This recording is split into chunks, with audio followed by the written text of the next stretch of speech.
ونصلي ونسلم على سيدنا محمد وعلى آله وأصحابه أجمعين. أما بعد، فأعوذ بالله السميع العليم من الشيطان الرجيم. بسم الله الرحمن الرحيم. قل بفضل الله وبرحمته فبذلك فليفرحوا هو خير مما يجمعون. آمنت بالله صدق اللہ العظیم. نثار تیری چہل پہل پر ہزاروں عید ربیع الاول، سوائے ابلیس کے جہاں میں سبھی خوشیاں منا رہے ہیں. اور وہ جو نہ تھے تو کچھ نہ تھا، وہ جو نہ ہو تو کچھ نہ ہو.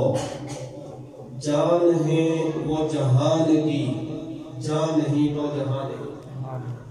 سامعین محترم، مختصر وقت میں قرآن مجید کی سورہ یونس کی میں نے آپ کے سامنے ایک آیت مبارکہ پڑھی.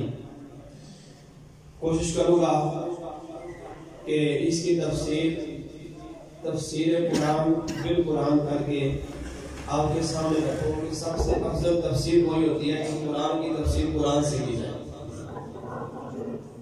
اور اس میں کوشش کروں گا حضور کی محبت کے ساتھ اس اجتماع کی اور 12 ربیع الاول کو منانے کی شرعی حیثیت کو میں واضح کروں قرآن کی روشنی میں. میں آپ کی توجہ چاہوں گا.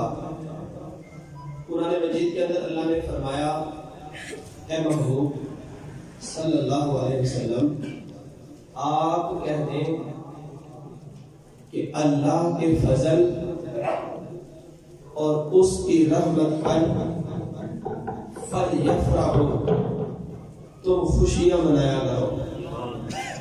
اللہ کے فضل اور اس کی رحمت پر فَلْيَفْرَحُوا، تم کیا کرو؟ ہوا خیر، یہ خیر ہے، بہتر ہے. اس سے مما یجمعون، وہ چیز جسے تم جمع کرتے ہو. یعنی ایک ہے اللہ کا فضل، ایک ہے اس کی رحمت.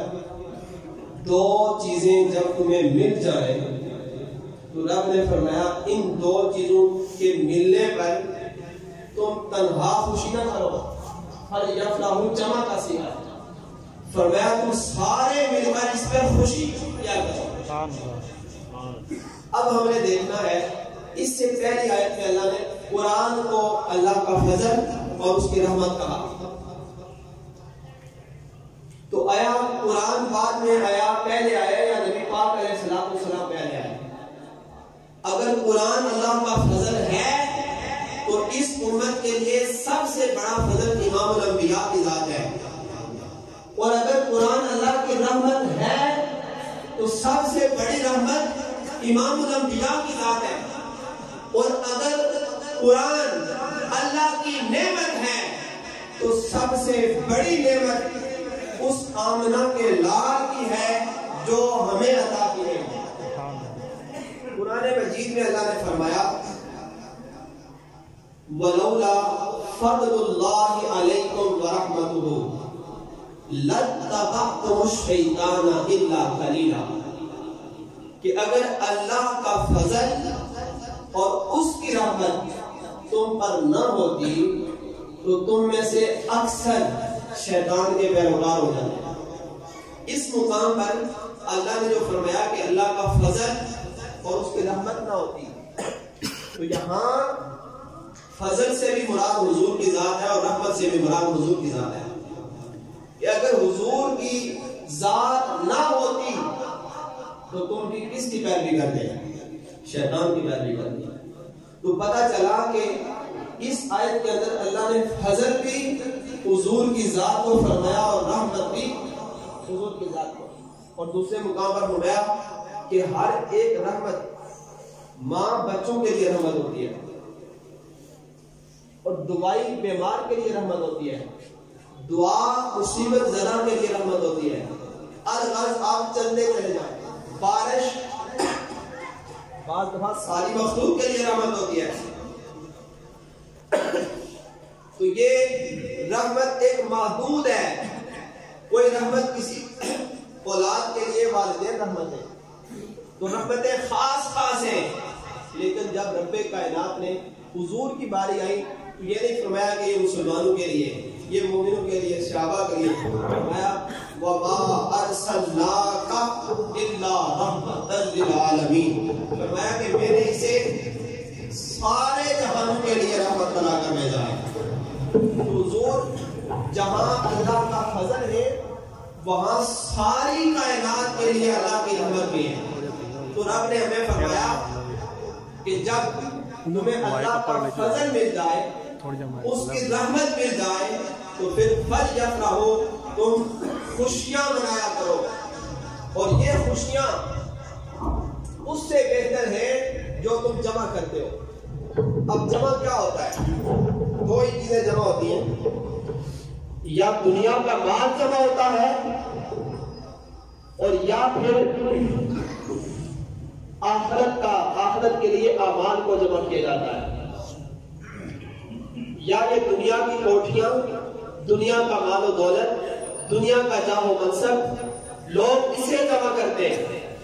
اور دوسرے نمبر پر نماز، روزہ، حج، زکوٰۃ، قرآن کی تلاوت، ذکر، اذکار، تسبیحات اور عمل صالح ہیں، ان کو جمع کیا جاتا ہے. تو اللہ نے ماں کہا کہ جو کچھ بھی تم جمع کرتے ہو، چاہے وہ دنیا کا مال ہے یا آخرت کا خزانہ ہے، اس میں اگر کوئی خیر والا عمل ہے تو رب کائنات نے فرمایا اس میں خیر والا عمل، خیر کا جامع جس کو تم جمع کرتے ہو وہ یہ ہے کہ تم اللہ کا شکر ادا کرو. فَلْيَفْرَحُوا، خوشی منا کر کے حضور ہمارے اندر آ گئے. یہ سب سے بہتر ہے. اور پھر حضور سب سے بڑی نعمت بھی ہے کہ کائنات کے اندر جتنی بھی اللہ نے ہمیں نعمتیں دی، تو یہ پیغام میں تیسری مرتبہ میں حاضر ہوں. آج کا جو پیغام ہے، جتنی بھی بڑی بڑی نعمتیں دی، اس میں سب سے اللہ کے ہاں جو بڑی نعمت ہے، جس کی کوئی اللہ کے ہاں اہمیت ہے، وہ امام الانبیاء کی ذات ہے. وہ امام الانبیاء کی ذات ہے. حتیٰ کہ پورا قرآن آپ پڑھیں، الحمد سے لے کر والناس تک سارا قرآن اگر آپ پڑھیں تو سارے قرآن کے اندر آپ 4 اس کے علاوہ 3 کتابیں جو نازل ہوئی ان کا مطالعہ کر رہے ہیں. کسی کتاب کے اندر آپ کو نہیں ملے گا کہ اللہ نے کسی نعمت پر احسان جتایا ہو کہ میں نے تمہیں اتنی بڑی نعمت دی. صرف ایک نعمت ہے جس پر میرا رب صرف احسان نہیں جتاتا. کہتے ہیں لقد، لام کی تحقیق ہے، قد بھی تحقیق کے لیے. فَمَنْ لَقَدْ مَنَّ اللَّهُ عَلَى الْمُؤْمِنِينَ، اے مومنوں میں نے تم پر بہت بڑا احسان کیا ہے. یہ جو بہت میں نے کہا نا، بہت بڑا احسان، تو یہ میں نے ترجمہ کیا لام اور قد کا، کہ جب ہم کسی کا بہت بڑا احسان کرتے ہیں تو اس کو کھینچ کر کہتے ہیں میں نے بہت احسان. تو اللہ نے کہا میں نے بہت احسان کیا تم پر. یا اللہ کیا احسان؟ فرمایا میں نے اپنا محبوب رسول تمہیں تمہاری طرف بھیج دیا ہے. سبحان اللہ.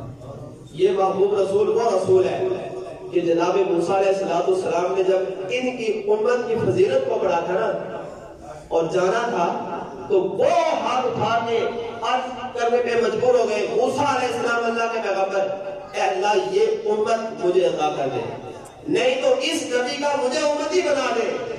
ایک پیغمبر کہہ رہا ہے. تو یہ انبیاء جانتے ہیں کہ یہ اللہ کی کتنی بڑی نعمت ہے جو ہمیں عطا کی گئی، جس امت کے اندر ہمیں پیدا کیا گیا اور جس امت کا ہمیں حصہ بنایا گیا، اور جو ہمارے حصے میں نبی آئے، جو ہمارے حصے میں پیغمبر آئے، وہ کتنی بڑی اللہ کی نعمت ہے.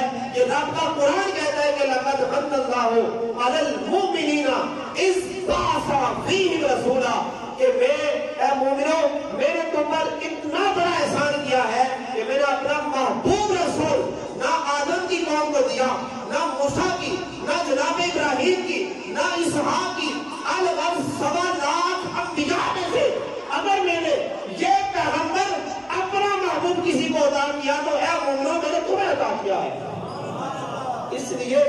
بڑا احسان ہے، اس کو چھوٹا احسان نہ سمجھنا، اس کو چھوٹی نعمت نہ سمجھنا۔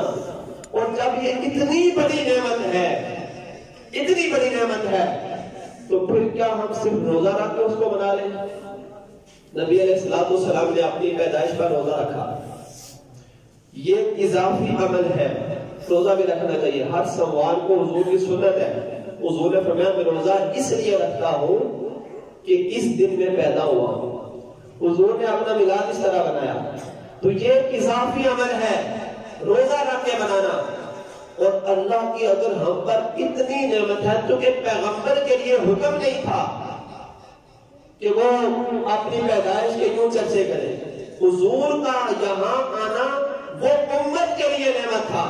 اس کے لیے نعمت تھا، تو قرآن نے کہا اما وہ ٹائم نہیں کرنا، نہیں دیکھنا میں جب ٹائم ہوا میں خود چھڑ دیا گا، آج میلاد ہے، ربیع الاول ہے، ایک مہربانی کرے روز ایک منٹ میں لوڑا نہیں کھانا، تو ہوں تھوڑا توجہ کرے، میں جب ٹائم نہیں کہنے میں گفتگو یا کہ ہو جاتی ہے، ٹائم نہیں آئے جو دس دیا اس کے بعد میں چھڑ دیا، بسم اللہ الرحمن۔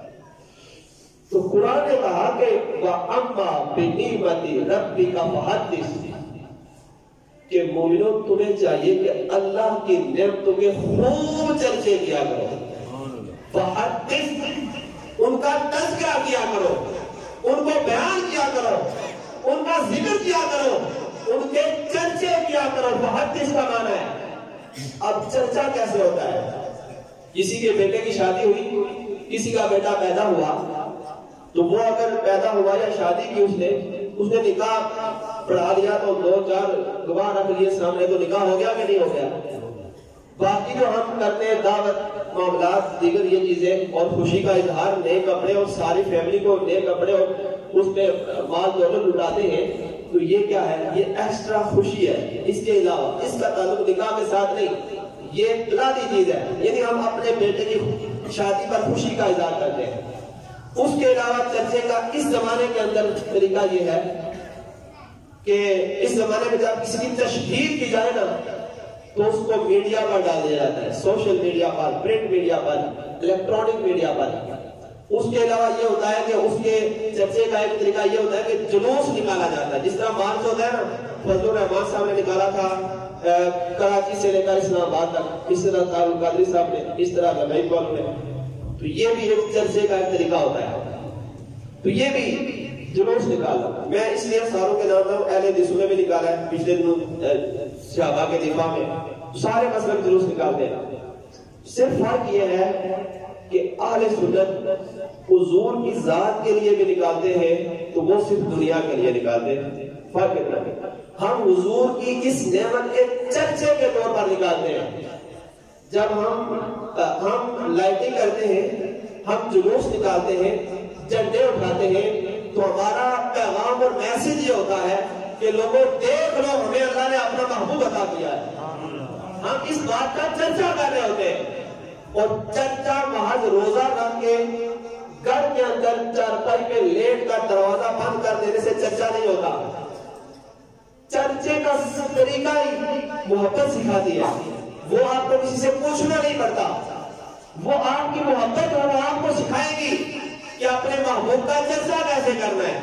محبت کسی کی محتاج نہیں ہوتی، تو محبت ہمیں بتاتی ہے کہ نبی پاک علیہ السلام کی اتنی بڑی عظیم نعمت کا چرچا اگر کرنا ہے، اس کے لیے گھروں سے باہر نکلنا ہوگا، اس کے لیے جلوس نکالنے ہوں گے، نعرے ہوں گے، جھنڈے اٹھانے ہوں گے، لائٹنگ ہوگی، کھانے کھلانے ہوں گے، دعوتیں ہوں گی، یہ سارا کچھ ہر وہ کام جو شریعت کے دائرے کے اندر رہ کر کیا جائے اور اس میں نبی علیہ السلام کی اس عظیم نعمت کا تشکر ہو، اس میں چرچا ہو، اس میں ذکر کیا جائے، تو یہی میرے رب کو پسند ہے۔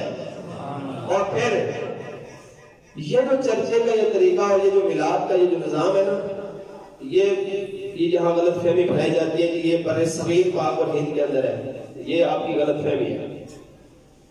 شاہ عبدالحق محدث دہلوی، شاہ ولی اللہ محدث دہلوی، یہ لوگ 300 سال اور 400 سال پہلے کے لوگ ہیں۔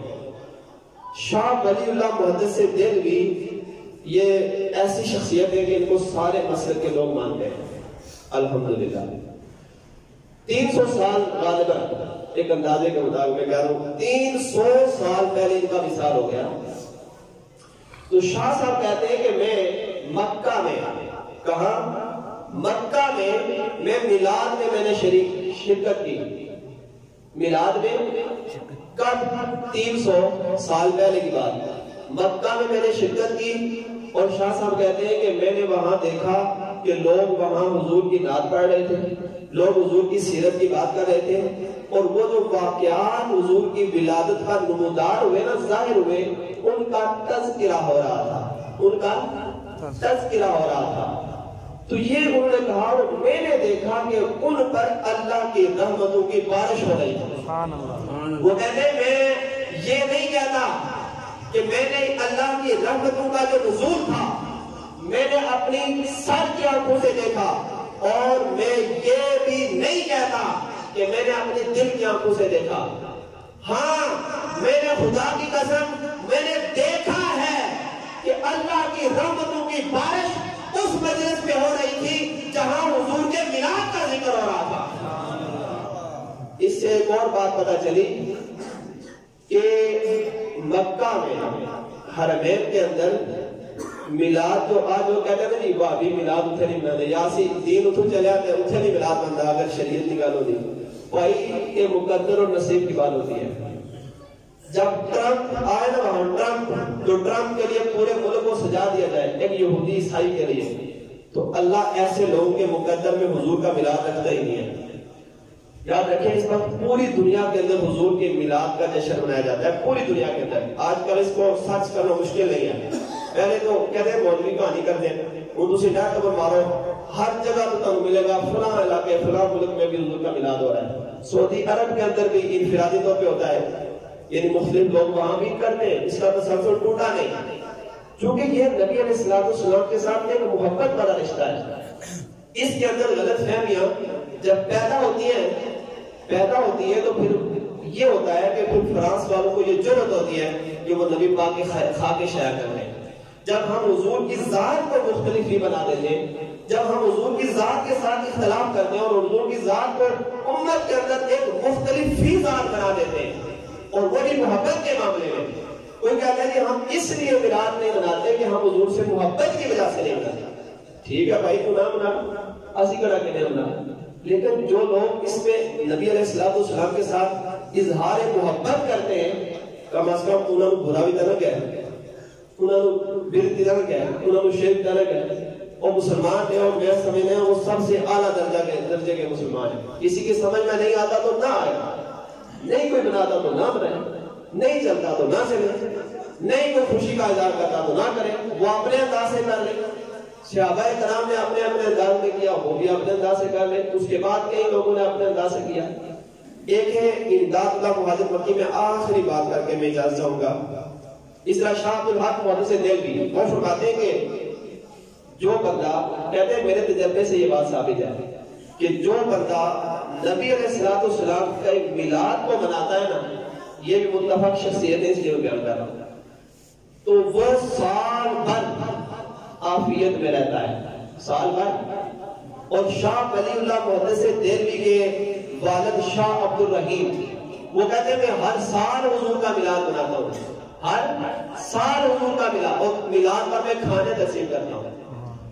ایک مرتبہ وہ کہتے ہیں ایسا ہوا کہ میرا آس تنگ ہو گیا اور میں کوئی ایسا اہتمام نہ کر سکا. تو پھر بھی جو لوگ ہر سال ایک عادت بنا لیتے ہیں ان کو پھر آرام نہیں آتا کہ وہ کس طرح اس کو چھوڑ دیں. ایک دفعہ کوئی اس گلی میں قدم کو رکھے, پھر دیکھیں اس میں لذت کتنی ہے, کیفیت کتنی آتی ہے. وہ کہتے ہیں میں نے ایک سال کم دستی کی وجہ سے صرف چنے تقسیم کیے, چنے بھجے ہوئے چنے میلاد بنایا اور چنے تقسیم کر دیے. تو میں نے دیکھا اسی رات مجھے حضور کی زیارت نصیب ہو گئی. کون کہہ رہا ہے؟ شاہ عبد الرحیم, شاہ ولی اللہ محدث دہلوی رحمۃ اللہ کے والد ہیں. کہتے ہیں میں نے دیکھا سرکار کے سامنے وہ چنے رکھے گئے تھے جب خواب میں, اور حضور ان چنوں کو الٹ پلٹ کر رہے تھے. تو میں سمجھ گیا کہ میرے چنے بھی حضور نے قبول فرما لیے. یہ سر محبت کی باتیں ہوتی ہیں، مجھے بہت تحقیق پیش کرنے کی ضرورت نہیں ہے، یہ ایک محبت کی بات ہے۔ اگر کسی کو دل مانتا ہے تو منائے، نہیں مانتا تو نہ منائے۔ ہم کسی کو اس کے نہ منانے پر کافر نہیں کہتے، گستاخ نہیں کہتے، لیکن ہم اس کی کلاس ضرور لیں گے جو پورا سال اس کو شرک اور بدعت کہتا ہے، اس کو ہم ایسی گرفت کریں گے انشاءاللہ کہ دنیا یاد رکھے گی کہ نبی علیہ السلام کے ساتھ ایک مومن کا اظہار محبت کسے کہتے ہیں۔ بہرحال اللہ تعالیٰ ہمیں نبی علیہ السلام کی محبت میں جینا مرنا نصیب فرمائے اور حضور کی محبت میں ہی زندگی بسر کرنے کی توفیق عطا فرمائے۔ یہ دو مطلب ہے ایک امتی کے حضور کے ساتھ، ایک عملی اور اعتقادی اور ایک حبی اور عشقی۔ اس پر بہت ساری احادیث ہیں، صحابہ کرام کا عمل موجود ہے کہ صحابہ کرام صرف نماز روزہ حج زکات نہیں کرتے تھے اور تبلیغ اور باز، صحابہ کرام حضور کے ساتھ محبت کا اظہار بھی ایسے انداز کے ساتھ کرتے ہیں آپ سوچ نہیں سکتے۔ حتیٰ کہ نبی پاک نے وضو کیا نا، وضو تو وضو کے پانی کے قطرے صحابہ کرام نیچے نہیں گرنے دیتے تھے، اس کو اٹھا کے چہرے پہ ملا، یہ حدیبیہ کے مقام پر۔ تو یہ کیا ہے؟ نبی پاک نے حکم دیا تھا؟ نہیں، شریعت کہتی ہے کہ انسان کے جسم سے جو مس ہوتا ہے نا پانی، وہ طاہر نہیں ہوتا، وہ مستعمل ہو جاتا ہے۔ لیکن حضور کے ساتھ صحابہ کی محبت یہ تھی کہ صحابہ نبی پاک وضو کر رہے تو صحابہ نیچے ہاتھ رکھ دیتے، کوئی قطرہ زمین کی طرف جانے نہیں دیتے، اس کو اپنے چہروں، یہ بخاری کی حدیث ہے، اس کو اپنے چہروں پہ ملتے اور اس کو اپنے سینے سے ملتے ہیں۔ یعنی حضور کے ساتھ مس کیا ہوا پانی کو تبرک سمجھ کے وہ اپنے سینوں سے ملتے ہیں، یہ نبی پاک کے ساتھ محبت والا تعلق ہے۔ تو یہ اسی طرح کے میلاد، یہ کھانے، یہ ساری چیزیں یہ حضور کے ساتھ محبت کا اظہار ہے۔ اگر کوئی بندہ صرف محبت کا اظہار کرے تو میں کہتا ہوں اگر کافر بھی کرے نا تو اللہ پاک اسے بھی اجر سے معلوم نہیں کرتا۔ وآخر دعوایا ان الحمدللہ رب العالمین۔ آپ سنتے ہیں